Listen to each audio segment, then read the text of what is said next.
Basta po mga katambay, muli po si Kamanong po sa Tambayang Makabayan. Ito po, meron pong natanggap na achievement po ang ating Pangulo ng ating bansa na si PBBM. Pumasok daw po, pasok sa nitong 2024 top 100 po na most influential people ng Time Magazine, mga katambay.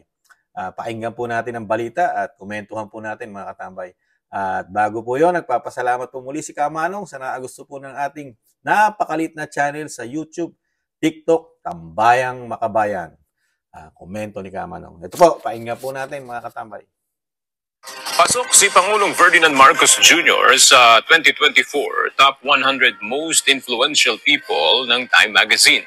Tampok sa nasabing listahan ang pangalan ng mga maimpluwensyang tao sa iba't ibang larangan gaya ng politika, business, entertainment at iba pa. Kinilala ng Time Magazine ang mga naging efforts ni PBBM sa economic recovery ng Pilipinas pagkatapos ng COVID-19 pandemic. Gayun din ang paninindigan nito sa usapin ng West Philippine Sea sa gitna ng tumitinding tensyon sa Indo-Pacific region. Bukod kay PBBM, dati na ring nakasama sa listahan ng most influential people ng Time Magazine sina dating Pangulong Rodrigo Duterte at Benigno Noynoy Aquino III. Ayan po, mga katambay, narinig naman po natin ang balita. Talagang proud na proud po. Sabi nila ang mga Pilipino dahil nasama po ang ating Pangulo na sa top 100 people influential ng Time Magazine, mga katambay, ang Pangulong Marcos Jr. At kasama po sa sinasabing kaya pinarangalan dahil naibangon po di umano ng Pangulong Marcos yung pagbangon po ng pandemic nung COVID-19, mga katambay. Pero alam naman natin, mga katambay, kung sino ang naghirap at nagsalba ng mga Pilipino nung COVID-19 at halos talaga ginawa ang paraan para mabuhay ang majority ng mga Pilipino sa ating bansa na hindi magkaubos. Dahil alam naman natin, ng pandemic, halos napakaraming namatay sa buong mundo ay sa Amerika. Di ba? Yung sila po. Pero sa Pilipinas na walang naipundar at walang naiproduce at walang na-develop na gamot. Pero napakaliit na porsyento po ang namatay nung pandemic po. Di po ba? Dahil po ang presidente po na sinasabi nila walang kakwenta-kwenta di umano ang dating presidente Duterte na para sa ngayon po, kung pakikinggan po natin ang social media, yung sinasabi nila isimada vloggers daw at GCash vloggers at ang magagaling na nasa media natin, yung mga giant media na napakagaling na parang walang nagawa sa kanila ang dating Pangulong Rodrigo Duterte. Pero ito po, siyempre, babatiin ni Kamanong. Binabati ni Kamanong, presidente ng Pilipinas, presidente natin, commander-in-chief na nasama sa napaka-impluensya. Impluensya siya sa buong mundo. Biro mo yun? Kaya lang ano po kaya, mga tambay, kayo po mga kakababayan, ano po ang nakikita nyo po doon sa sinasabi ng Time Magazine kung paano po naisama ang ating Pangulo, lalo-lalo sa pag-recovery ng ekonomiya ng ating bansa at yung paninindigan sa South China Sea o West Philippine Sea na hindi tayo, hindi natin isusuko ang ating mga teritoryo, pero matagal nang nawala sa atin ang ating teritoryo. Panahon pa ni dating Pangulong Aquino, mga katambay. At pati mga lupa natin, nakuha ng China. Dahil sa Pilipinas mismo, kinukuha. Di po ba, mga katambay? Ang lupa doon sa ginagawa nilang artificial island. Di ba, mga katambay? Pero lahat po ngayon, ang sisi, lahat ng mga ginawang kapalpakan ng mga nauna pang presidente, kay Pangulong Duterte, ang sisi sa kanya lahat, mga katambay. Pati sa administrasyon ngayon na nagkakadalit, leche-leche, ang ating karagatan, ang sisi sa dating presidente pa rin, mga katambay. siya lahat ang gumawa ng napakasama at napakaraming kapalpakan sa ating bansa, mga katambay. Pero, ang ating pamahalaan ngayon, di ba? Famous. Talagang maraming achievement na nakuha. Isa na po ito sa pinagmamalaki po natin ngayon. Ang masama sa 2024, most influential people, mga katambay, ng Time Magazine. Kaya dapat maging proud po tayo, mga katambay.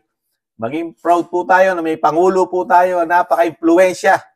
Na biruin mo, buong mundo, nasama ka sa 100 na napaka-impluensya mo. May pagmamalaki natin yan, mga katambay. At yan po ay malaking tulong po sa ating bayan, lalo sa kahirapan, lalo sa nagtataas ang bilihin, mga katambay. Makapagpapababa na yan, mga katambay, ng presyo ng bigas, mga katambay. Umasa tayo. Aasa ang bansang Pilipinas dahil meron tayong magaling na Pangulo na sinasabing impluensya. Nagbangon ng pandemic. Di ba? Ibinangon niya ang kahirapan ng ating bansa, mga katambay. Binangon ni PBBM. Pati ang ating bansa, protektado sa nananakop na kapitbahay natin na kasing laki at napakalaking bansa at tulad ng China, mga katambay. Kaya magiging proud tayong lahat bilang Pilipino. Pati si Kamanong proud na meron tayong isang Pangulo na may paninindigan sa bansa at napakahusay sa ekonomiya. Napakaraming binibigay na tulong, sa mga Pilipino, lalo sa mga naghihirap, sa mga walang trabaho, mga katambay. Ito po ang pag-asa natin. Itong presidente na ito, mga katambay.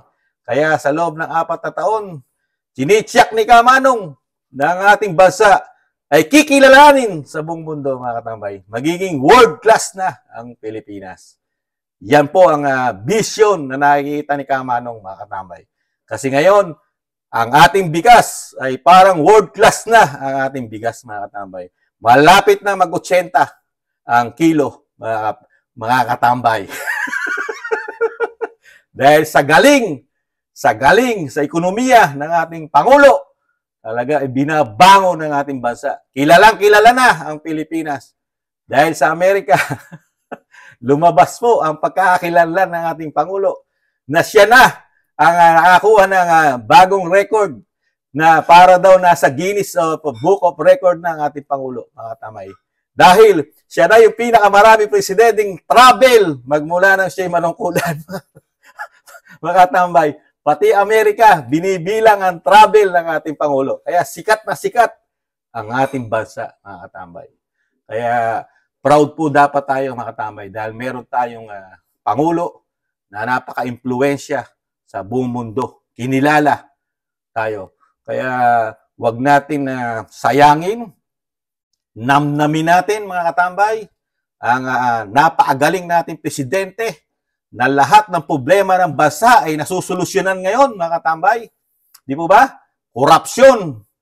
Nalilinis ang korupsyon. Kahirapan, krimen, droga. Dahil noong nakaraang araw, nakita nyo, mismong presidente nagpunta doon sa nasabat na kulang 2 tinulyada, 2 ton na droga, mga katambay. Di ba? Dapat maging proud tayo sa Pangulo.